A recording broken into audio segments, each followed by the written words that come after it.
Hello everybody, this is Beck with Beck's Closet. So, haven't been on in a while. We had the two hurricanes down here in Florida. The last one was Milton, and as you see, that's the only damage right there that I had for the hen houses here. I did have all of my 6 squirrels in there with the rooster. I have now put them in there in the bigger area, and I put my 2 little ones in there. They are they're not Saramas, they're the Kikis from Puerto Rico. The reason why I switched them and put the big ones in here is because I had lost 2 hens. One hen a day before Milton. Then the day after Milton, it was windy, but I let them out. And, well, a lot of people down here that have chickens that do the free range. Well, we have little critters that like to be, or big critters, I would say, that like to be out. So, also in my land right there is the deer feeder, and I have 2. They were torn down by bears, so I have not been feeding since the 9th of last month. That's when Milton came through. On the 8th, I actually filled them because the hurricane before that one, which was Debby, there was water all over the ground. It's in one of my videos. There was water everywhere. So I put the deer feed in there because the deer had nothing to eat. Everything was flooded here. So I filled them up. And then the deer weren't coming around. So that was kind of a sign that, there was something out here in the area. And so I lost Beauty and Elsa. Beauty was the one that was egg bound, and I was nursing her, got her okay. She was the first one that had gotten snatched the day before Milton came through.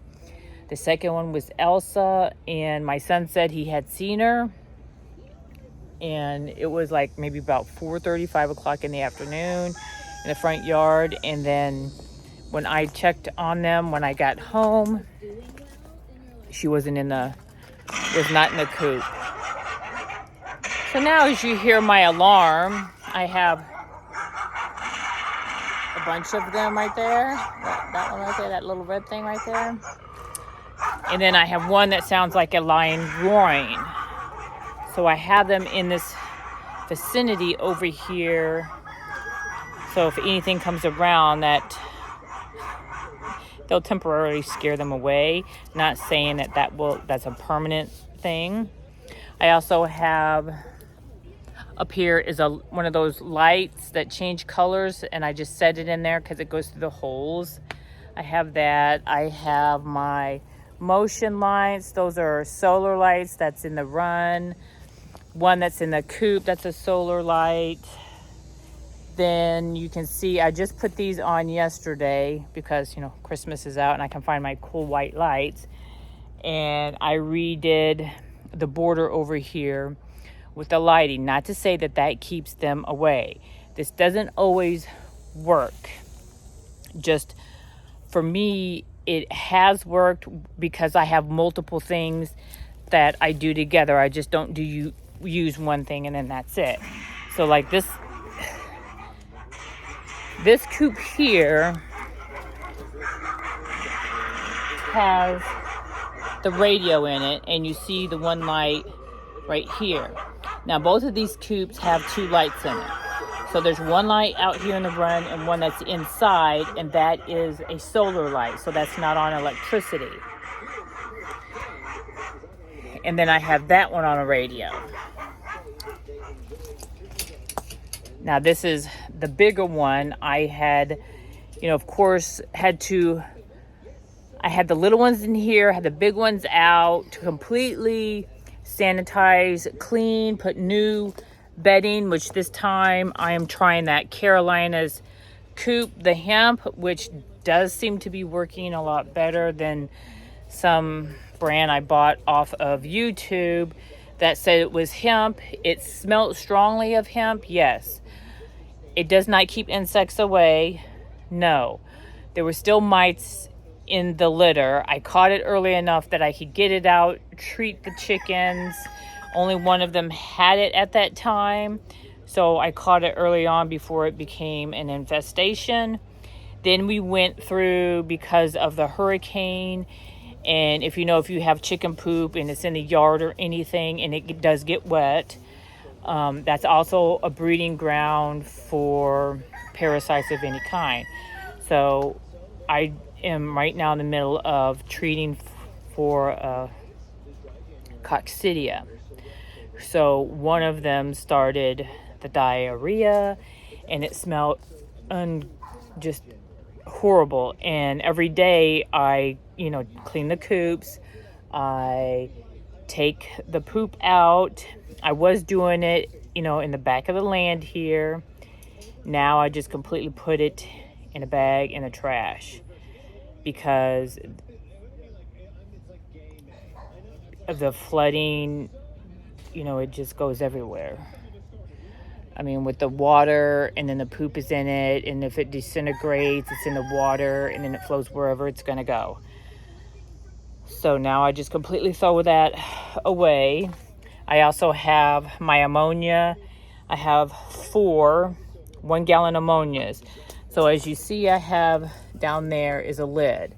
Then on each coop, as you see right there, a rag. And I don't soak them all the time. I soak them maybe once a month and let that sink in the air. So like I said, the things that I am doing is working for me, not to say that they'll work for you. I know if you just go with one single thing, that's not going to work. So I do the ammonia. I have a radio. I have motion sensor lights. I have steady lights. I have motion sensors that are on during the day, and then I have certain ones that are on at night that give sounds. And I only have one. It has 15 sounds in it, and right now I'm using the one with the lion because of the bobcats and panthers here, in hopes that maybe that would deter them from this area, because usually with a lion's roar, it's their territory, and any cat would know that sound. So this is in here in the bigger one. So since I keep them all in here in prison for a long time, I have took one end, as you see. I put dirt down there. I need to get more dirt because they kick it out. I bought this little activity gym. I don't know. It's for hens. It just has an activity thing. And they just crawl up it. They sit on it. They perch on it. I have over here my sand. This time I had gotten...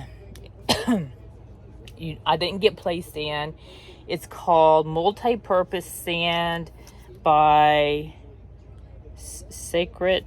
It's like construction sand or something. It's different kind of sand. Then I have my herbs in it, my Demantis earth in it for bugs. Also, my steady lights that I have up, they're on a timer. They come on at night. That's when this radio comes on at night. So then both coops have a radio in it, same station. My rooster and 4 hens stay in the igloo, which is the first igloo, and I really like it. And as soon as I got this igloo, it wasn't even 2 months later, they came out with the bigger igloo, which I would have loved the bigger igloo instead of this igloo, because it works fine with the smaller ones. But I have 1 rooster, 1 bantam, the lavender orphan something, I mean, she's big, a Marion, and then a leghorn. So the leghorn, she's not big. She hasn't filled out. But the other two are big. And so eventually I'm going to replace the 2 hens that I have lost. And I don't want to get them big because I don't want them to be crammed inside here. My rooster is already, we got him in September. So this past September made him 2. So he is now 2. And I'm working on, this isn't the first coop I got. The first coop that we got, I had sold that. It was completely wood. I didn't care for it. This right here is the kind that's at Tractor Supply. I have put, it's in one of the videos, I completely put this up, but I've seen some areas over here on the side because I was seeing rats. Because of the water, they were looking for high ground and the rats were coming in inside here. They still crawl up. I don't crawl up this. Of course, the 2 tarps on the side, one's on each side. That one I kept down. It's kind of like another wall, so nothing can see, but they can see out the front. So this is I don't know, it was a Centennial Garden. And yeah, so that. And this one was my first one. Well, the second one I got, this was the Centennial. Now this one, as you see, the white stuff that's on here, that's what I am working today. When we had the hurricanes, basically the whole 5 months, I kept it covered because it was just like monsoon, rain, just rain. That never went away. And because I had a bag of dirt on here, it isn't exactly straight across to keep the tarp down. In the back, I did the same thing. I put a bag on there and bags around it. So now what I'm doing, because it's dry, the season still is not over until the end of November. But I had uncovered it and now I am sealing it. This is with the caulking. This is the Loctite clear caulking that I am using. And I am actually going around all of the seams here, like the seams here, because water is seeping. It does go in there when it comes down and it gets onto the other side of the board. It causes mold on the inside. And this isn't dry yet. And that's what I'm doing along here, is all of these areas with the wood here and along here, I am caulking it. So, I mean, you could use any kind of caulking, if you want clear or white. I'm using clear, but this is what I'm using. It's the Loctite heavy duty, and I'm hoping that when this next season comes up, that I'll be ready. At least I also put this has got a little tinted color to it it's like weatherproofing it, it's sealing it, it's oil, but it has this little kind of a reddish tint, which brings out the color. I like the color of this wood anyway, and I had done it to the bigger one. So I still kept the color of the wood because I like the color of the wood. The first set I did before the rain came was clear. And actually, when I had done it, and I had done the exact same thing with this held up. There was no mildew had started, nothing had rotted, no signs of weather damage from what I had done. So now I'm doing it to the smaller one because I see that the idea, it did work. So I'm just repeating that over here. I'm going to paint the inside of this, which I haven't gotten to. But when I get the other two, they're going to be in here for about 30 days. So this is basically going to be a lot of things. It's going to be the hen hospital, or the hospital. It'll be wind up being a brooder. It'll wind up being my quarantine area. So, like for anything, but you know, if I get new chicks or new hens or anything, and actually really I discipline myself. Sorry, I'm going over here in this freaking shade. I discipline myself that the limit of laying hens is 6 to the 1 rooster. Even though that right now I have 4 in 1, he's not over aggressive with them. He's not pulling out the fur. He is not mean. He doesn't fight them. He's pretty laid back. And I don't know if you can see, I might have to open the door here. My other little ones in here. And then I have one that's like a silky, it's a silky and a phoenix. So the rooster is a phoenix rooster. And then a silky mix. And I think that one is currently inside. So here's my little guys. So that's Ricky the rooster. I call him Ricky. And there's his little lady named Lucy. She is the short leg. She is the short leg, they call it the Kiki, out of Puerto Rico. And so that's where I had gotten her, was from there. And that's Ricky. Actually, Ricky is a rescue chicken. He looks to me like a Sarama, but the Saramas and those other chickens kind of look close. I don't know.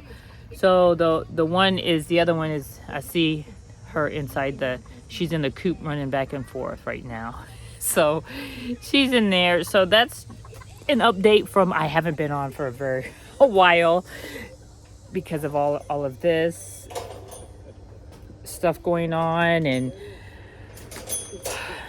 just trying to get things together. We did not have any damage to the house, just a lot of flooding to the land is what we had.